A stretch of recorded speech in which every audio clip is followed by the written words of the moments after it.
Disappointment after what happened this time last week. I know there was that defeat in midweek, but you were trying to build that momentum after winning the Manchester derby. Yeah, it's hard. It's hard because in this context, it's hard to push for 2-3 wins, and we are trying. But this game was was hard on us. I think without any consider any situation, we suffer again set pieces. We were a little bit nervous. Also, the stadium in the beginning of the game, I felt it. But then we control the rest of the first half. We miss some clear opportunities, and then in the second half with a penalty and then another goal is really hard on everybody here, the fans, the players. We tried to score some goals, but in the end was a tough match in a tough situation. So let's move on. Tough situation, tough match. Did some of the individual decisions as well perhaps not be at their best today? No, I don't see it that way. Of course, in the end of the game, you can see different things because you already saw the game. But if you look at the game, we were not conceding nothing before the first goal. Then we have a lot of opportunities. If we manage to score one goal, the game should be different. And in this kind of moment, everything is really hard on us. The set pieces, then the penalty, and then we want to score again, but we are too nervous, we want too quickly, and that's it. We have to fight this. And also the vulnerability as well, because from the moment after the penalty was scored, I think it was only like 2 minutes and 8 seconds, and they go and score again. Yeah, it's that kind of moment. You feel that you are near the more to score than to suffer another goal. After the penalty, we need to control better the game because we already know that this situation is really hard, and we get a little anxious and nervous, and you want to do something right away, and we have to control better these moments, especially in this phase of our team. How do you combat that nervousness and that edginess that comes from within the players and get that better to help you perform better? It's just to work on the way we play. That's all. To give them something to do. To focus on the job, not the moment, not in the what you feel in the stadium. Just focus on the job, what you have to do when the ball is in one place, in another place. Is the only way I know how to help my players is to focus on the job, just that. Another opportunity coming in a couple of days' time as well against Wolves, and you hope to try and put some little things right for that one, don't you? Yeah, of course. And start again. We will get to suffer again in the game. We'll try to win it, and that's it. Like you said, sometimes too many games is too much, but sometimes you need another game to go again. So we'll do it until the end. You go. Alessandro, frustrating really, considering there were parts of that game where you played really well, but you've been punished by Bournemouth. Yeah, 100%. We are very disappointed because I think we are playing so well. We create many chances, and unfortunately we couldn't score. So disappointed. We have to adjust a few things, especially the set pieces, and we have to, I think, start the games scoring the first goal, So we want to work on that. I think we have a great coach and a great group as well. We have to put the chest now, for sure. In this club it's unacceptable losing, but we are here to change things. From the outside looking in, the performances seem to get better and better with each week that goes past, but you're not getting the results that maybe you deserve for those performances. Yeah, for sure we deserve more. And I see a light in this club that I think we want to achieve that, and you see in the games that we are improving. We have to believe, and for sure it's hard to accept this kind of result. But I believe a lot in the staff and in our team, and we want to, how I said, we want to change this. Just important now for everybody to get themselves right for Wolves, which is 4 days away. Yeah, for sure. We have to recover, and then we have to prepare well the game, because we need points, and we want to change the situation. I'm 100% confident on that. Leacher, thank you. No problem. Definitely into the who he can sign, how much he has to spend, because they're not good enough at the moment for Manchester United. And we talk about Marcus Rashford not being in the squad. He wouldn't have made that team any worse today. I think they had their chances, they had opportunities, but it was comfortable in the end for Bournemouth. And how often do you say that a team like Bournemouth will go to Old Trafford, Manchester United, and be comfortable? And it could have been more in the end.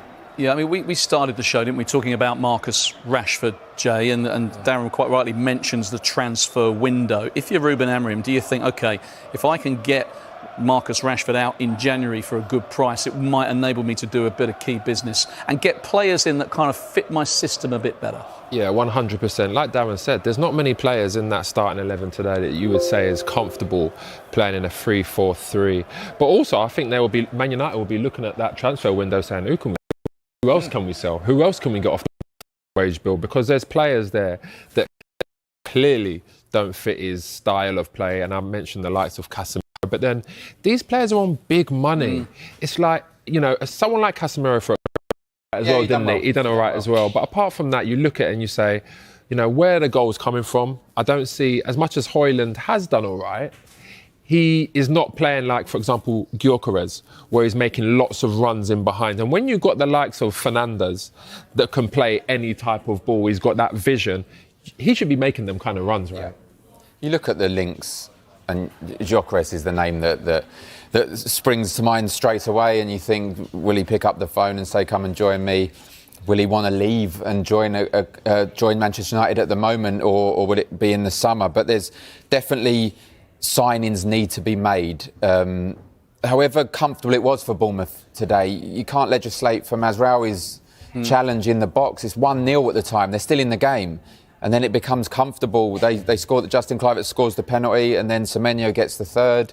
And then it's a comfortable 3-0 again against Manchester United for Bournemouth. And I'm seeing on my screen now he's having his post-match interview, and I'll be interested to see what he says about his team today. A lot of these, like that back line today, when you look at it, as you say, it's 3-4-3, but when they're defending, it's probably like a 5, right? Yeah.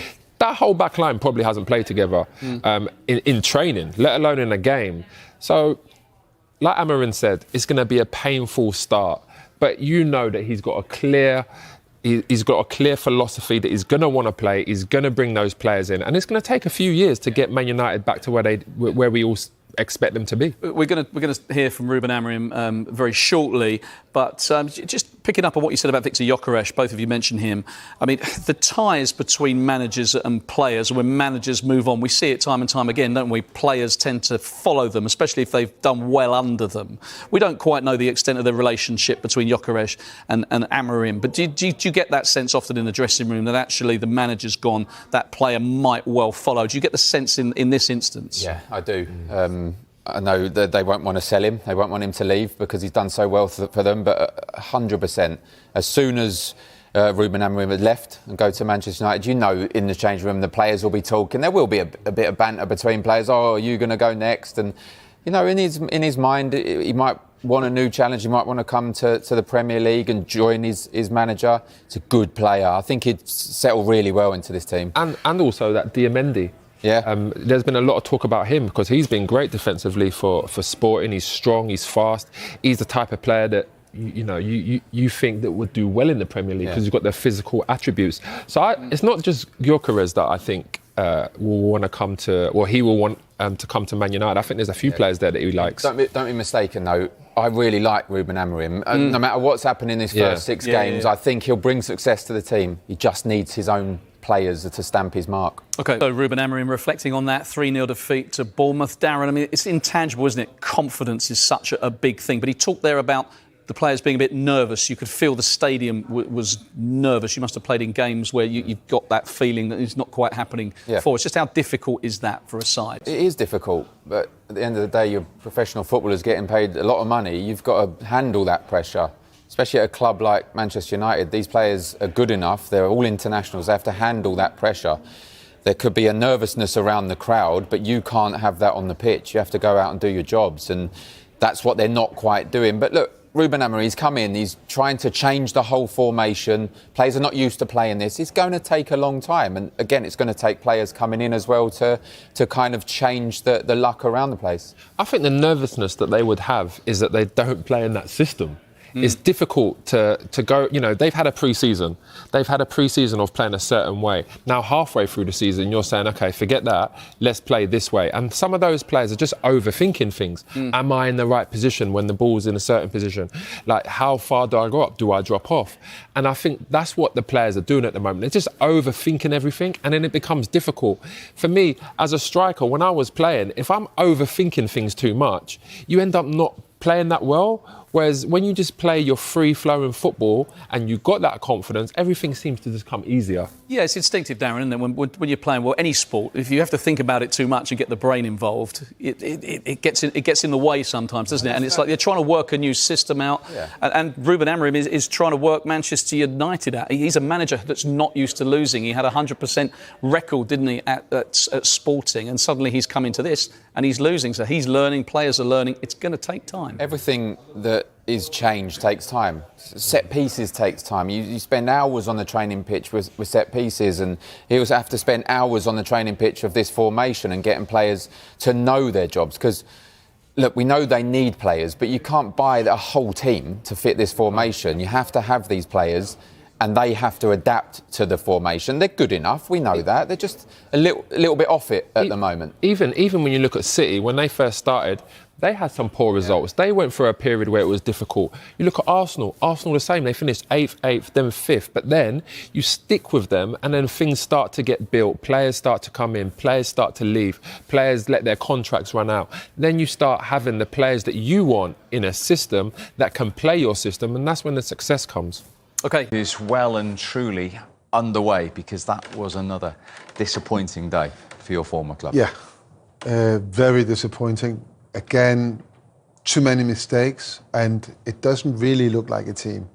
So when they had the opportunities at the end of the first half, didn't take those chances, and then eventually, they go 2-0 down, 3-0 down very quickly after that, and it just looks like they're giving up. Just from that moment on, it just looked like the players individually tried to do something, I don't know, just to show them in a good light, but it's, again, just so disappointing. 3-0, 4 times they've conceded 3 goals. At home this season, and 2 of them now under Ruben Amorim. Let's have a look at the goals, Peter, because we'll start with the one I think that frustrates you the most. Another set play. Because it's simple, you just have to do your job. You get told what your job is, you do it in practice. Zerzi, I didn't mention that at half-time, but of course he should be tighter. But Bruno's not in the right position. He should be there either blocking the space or heading the ball if it comes in low. What he does is he goes forward and then he's out of the game. But then when you look behind Zerzi, you got all the defenders just stood there, and it's just disappointing that it happens it's a 9 time out. 9 out of 19, no, 9 out of 20 goals conceded up until that point was on set pieces. Yeah. And it's a simple thing. I don't like to talk about back then, but if you conceded 3 goals in the season, you felt you had a problem on set pieces, because they are simple things to defend against. But very disappointing. And the second half, they'd actually had a few opportunities, United, when Mazraoui was a little rash, to say the least, inside the penalty area. You're being kind, Steve, saying a little rash, a little stupid. What on earth? What on earth are you doing? He's going into your players. There's 2 players waiting for him there. He's going towards the line. He's not going to score from there. You dive in. You just got to stand on your feet. You've got to usher him away. It's just a poor decision. Clive Eart's got a fantastic penalty record, and he coolly slotted it away, probably watched the goalkeeper and then turned his foot into the other corner. And that was the sad thing for Manchester United nowadays is they go 1-0 down, 2-0 down. You never really think they're going to come back. It just doesn't happen. They're just not a very good team. But what Amorim's got to make sure now, that's not a wasted game. Everyone can say, 3-0, we lost, no points and all the rest of it. But it can't be a wasted game. He'll be watching with eagle eyes and making sure that these players that are not performing, they won't put on a red shirt again. And he's got to be that brutal and that ruthless. So wasted. Yes, you might not get any points, but something will just sink in there and think, okay, that's fine. We'll see what happens in a couple of weeks or 5 or 6 months. We should give credit to your former club as well, and Semenyo, who you spoke about prior to kick-off, getting another goal. Lovely move again. So it's an amazing move. I think it just sums up Bournemouth, to be honest. And even if you take it back, it sums up Man United in terms of how they play and the commitment. Mainu could have sort of got rid of it, but just a goal. And you see, Semenyo there, there's no movement really. He just sort of just backs off a little bit, just hits around a penalty spot. It's a great cross, and then just a nice clean contact and that. But they deserved it. But that man again, his numbers are good. 5 league goals. And they deserved it. They were the better team throughout. Man United just not good enough. Too easy to play against. And Manchester United next in action on Boxing Day. They go to Molineux, Wolves away. And it is well and truly underway, because that was another disappointing day for your former club. Yeah, very disappointing. Again, too many mistakes, and it doesn't really look like a team. So when they had the opportunities at the end of the first half. Didn't take those chances, and then eventually, they go 2-0 down, 3-0 down very quickly after that. And it just looks like they're giving up.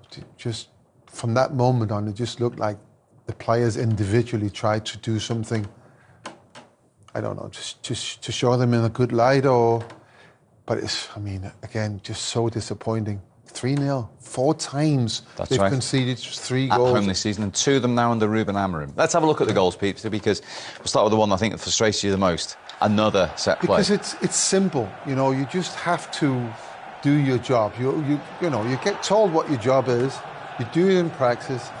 Zerzi, I didn't mention that at half time, but of course he should be tighter.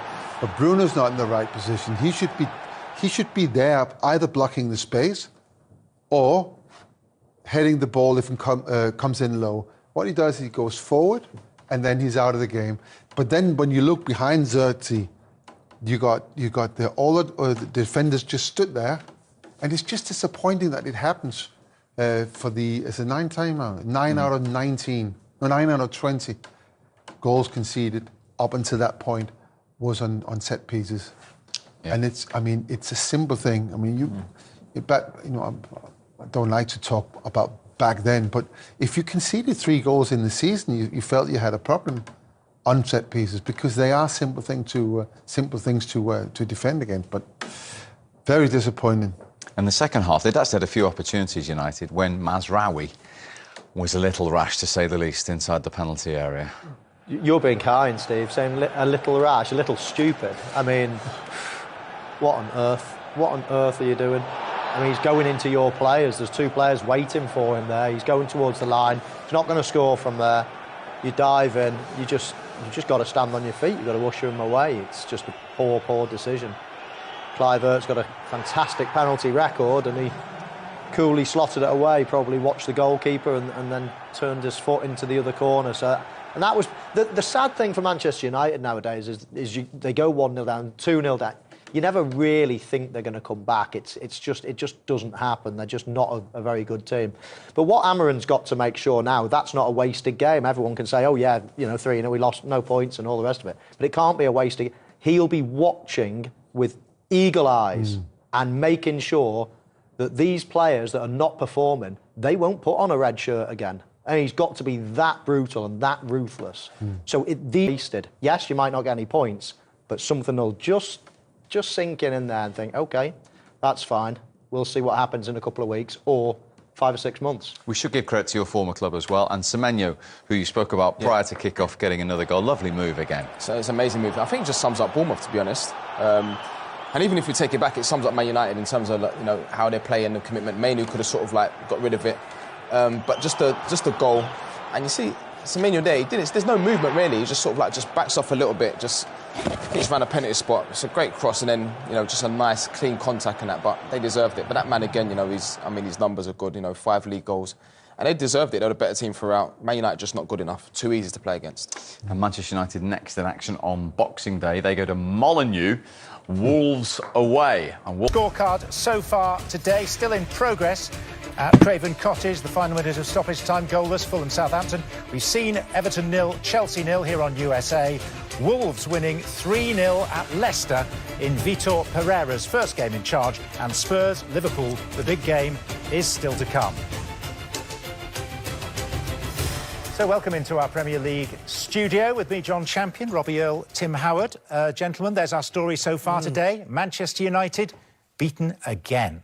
Yeah, I just look at this team and continually it's a work in progress, clearly. I don't think these players under Ruben Amorim are good enough to get to where Manchester United want to be. You know, the leadership and the mentality piece for me is still missing. He's working on that. I mean, when you look at Xerxes as a striker getting hauled off at 55 minutes, he's obviously not doing the business because the manager doesn't want to do that. A soft penalty given away by Mazraoui. I mean, Bournemouth were good value for that 3-0 win. They played some good football. Again, with the set piece, they've conceded the most set pieces percentage-wise in the Premier League.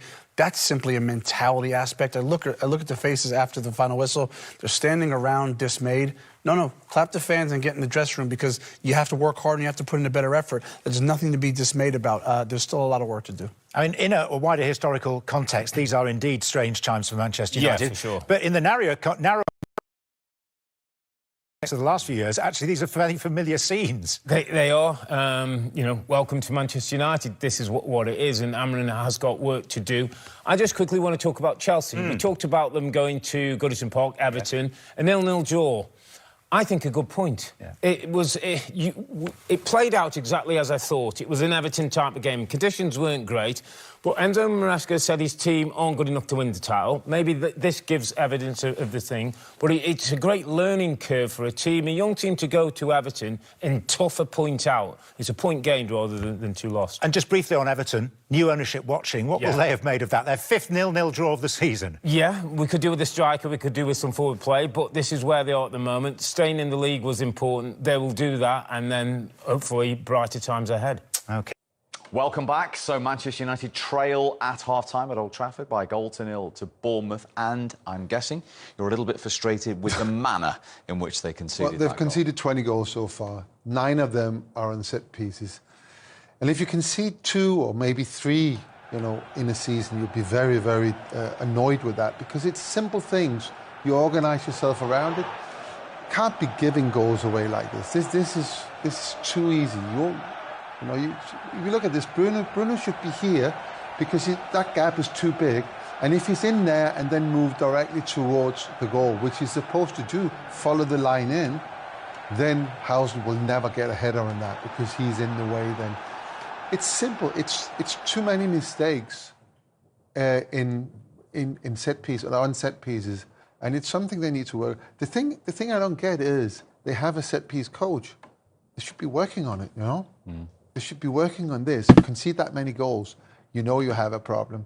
And again, it's really, really disappointing that. Yeah, 9, as Peter says, but 5 of them now under Ruben Amorim. And only Wolves have conceded more. Yeah, from set plays. and Xerxes didn't cover himself in glory either. I mean, he's quite weak for the size of him, size and strength of him. He's in there to head most of the things away at that near post. I know Bruno was in the near post position, but he's one of the better headers of the ball, so he didn't cover himself in glory either. And as Peter said, you know, it's hard enough to win these games, an open play, you know, you work hard, you cover the ground, you try to score, but when you just give goals away at set pieces, and then you don't really score many yourself. I mean, they had a couple of balls that were whizzed in. Ahmad played a couple of great balls in there, and they never had anyone on the end of it. So it's just a freebie in many ways, and you can't give freebies away in the Premier League. The United bench were a little bit upset about the awarding of the free kick before the defending. Adam Smith, the Bournemouth player involved with Malacia, what do you think, Jay? I mean, I think they're just picking, to be honest. I think you see it here, there's not much in it, to be honest. But then, you still got to defend the cross, the set piece, you get organised. And like Mo said, I'll echo what you said there. I think Xerxes has got to be a lot stronger, and times if you think that you're not going to get there, make contact. Make sure whoever's you're marking is not going to get a sort of like a decent connection on the header. So you have to make contact and even block, but you know he's got to be a lot stronger than that. We looked at it so many times when we watched, and you could pick 7 players out and say what are they doing? What are they doing? It's not just Sergio, it's not just Bruno, it's everyone, you know. And the team got to defend as a team, and they're not, and that's a disappointing thing for me. At the other end, have they been a little wasteful in front of goal? Yeah, more than a little. Towards the end of the half in particular, I thought the first half now they're really poor, but then they started getting a few chances. One in particular, I mean, he does everything right there. He can't go for the other corner. He's got defenders about to block him, so I don't blame him for that. This, I think he does the right thing. I think going with the side of the foot for a bit of accuracy, but it's just poor, you know, aiming. But this is the one. And as soon as this happened, me and Jermaine looked at each other and said, you need to give him the eyes and whip it into the near post. Kepa's basically guessed where he's gone. This is one of the corners that I was speaking about. I mean, he doesn't know much about that, Howson, does he? He scores 1 goal, he could have scored, putting in his own net, he doesn't know much.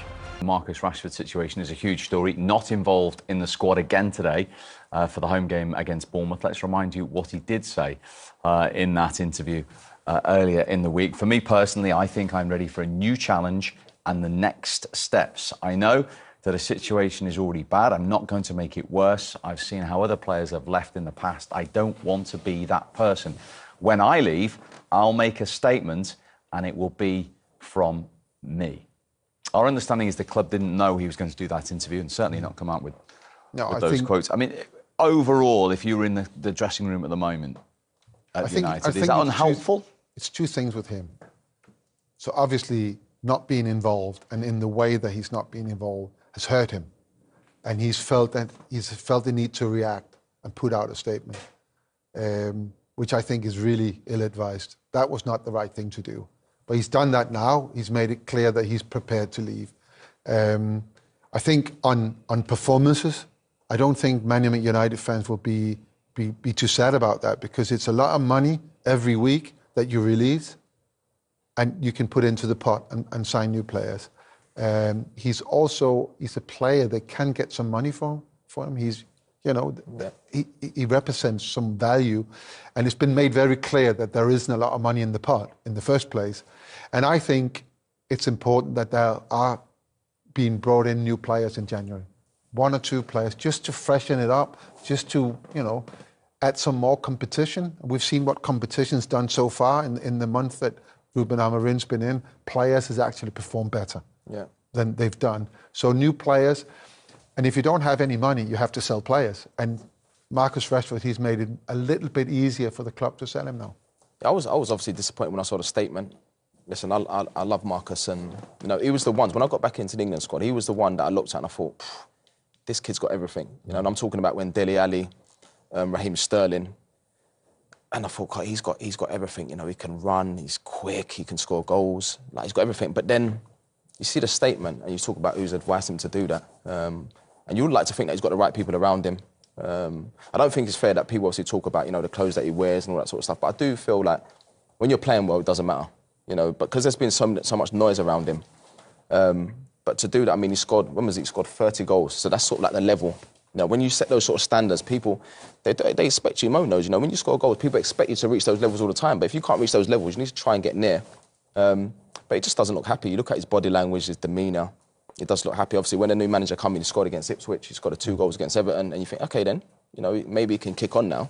But it's just not happened. Yeah, and that 30 goals was 2 seasons ago. However, I get what Peter's saying from a business point of view. It isn't always that simple in the football business world, is it? To get people out? No, it's not. Absolutely not. And I look and think about, right, OK, and I agree with Peter, but I'm not sure when you say, you know, he's got a value. Of course he's got a value, but who would take him?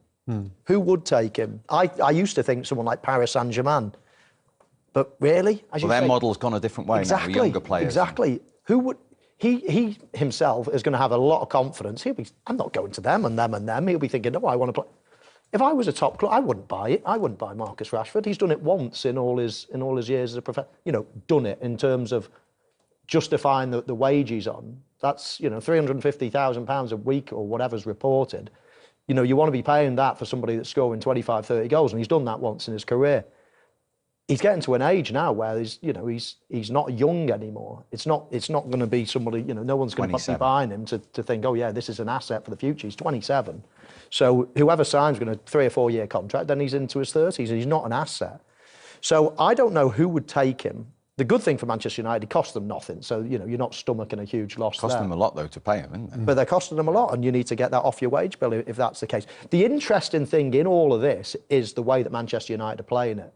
You know, Amorim came out and said, we're a better team with Marcus Rashford in it.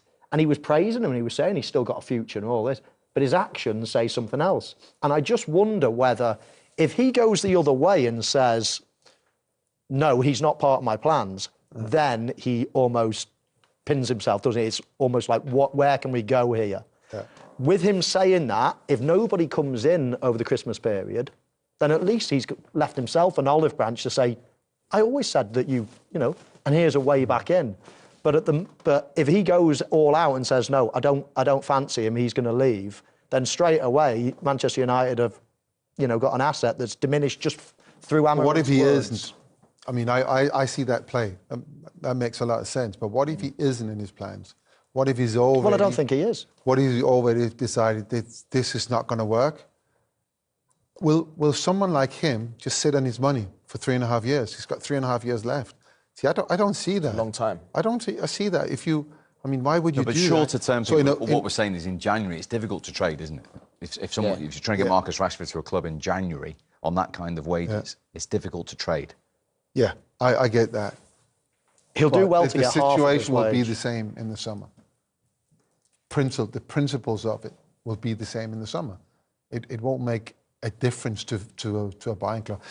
You mentioned PSG. They are going in a different direction. It's not working very well for them in Europe, so they might just change again. So it might just be on the card. They might, because he was not available to them before, but they you know, it could be a club like that. But I just feel like we know what players are like nowadays. Mo, you spoke about you'd be lucky to get half his wages. Players now, they're not moving. You know, you spoke about are they willing to just stay and just sit on the wages? I think they are. Would you think he would? Do you think Marcus would, though, because, you know, he's the local boy, and is it reached a point where it's just better for him and the club if they... I would like to think so. I'd like to think that he's probably thinking, you know what, now I just want to go out and play football. It's not about the money. I've earned decent money, which all players do now. I'd like to think that he's probably thinking, listen, I need to go out and play football. And even like, you know, and even think that, you know, I've got something to prove now. You know, go out somewhere, just play football, score goals, and get back to those sort of levels that we know we can reach. See, this is what annoys me, right? If you can say that I've got something to prove now, and then you go out and do it, that I do not understand. If you have the talent, he's been knocked back. His confidence has been knocked back. He's still, I mean, we know because he's done that in the past. We know he can do it. Settle, do something different. You change your mind. Try and see if you can make it again. You know, we saw as soon as Erik ten Hag left. You know, when Ruud had the team for 4 games, they played really well. Scored a lot of goals. I mean, why does it need a manager to be sacked for the team to play well? Why do you need to go somewhere else to get a new challenge? Why is that challenge not to change your ways and get back to what we saw 2 years ago? That could be a challenge for him, you know, and he would still make the money. If he's got the manager's word now. Talking of the manager, Michael, we talked about the Ronaldo challenge Ten Hag had very early on. This is a huge situation for Ruben Amorim to deal with, whilst he's still finding out the club, the players, the system, and trying to get results. Yeah, I think he's made his mind up, and I think he's made his mind up quite quickly, and I don't disagree with his decision if that's what it is. I do agree with Peter. I absolutely love, every time I listen to him, I'm like, yeah, this guy is the real deal. I love what he says. I love what he's trying to do. It won't happen in a short space of time, but I do think that Manchester United have got the right man. And I actually love the way he's playing this as well. And I think he wants him out, but he's saying the right things just in case he has to keep him. But just quickly going back to what the guys say, yeah, it's all in an ideal world. We all know what is the right thing. It's the right thing for Marcus, it's the right thing for Manchester United, it's the right thing for everybody probably now for him to go. But the money he is on is astronomical. And forget half, he'll do well to get a third of that somewhere else. And when that offer comes in and it's a third of the money he's on, and he's like, I'm 27, do you know what? I think he might do what Jermaine says. There is a massive, massive argument in the Rashford household to think, well, I'm not moving if I'm only getting a third of the money, and he's guaranteed that for a long period of time. It's a massive call. It'll be fascinating to see how it plays out. Sounds like you're giving us some insight, having been in that situation. Not never. I wish. I wish. Well, there was reports when you were playing, and I knew that you were the highest paid player in the Premier League, but I couldn't possibly comment.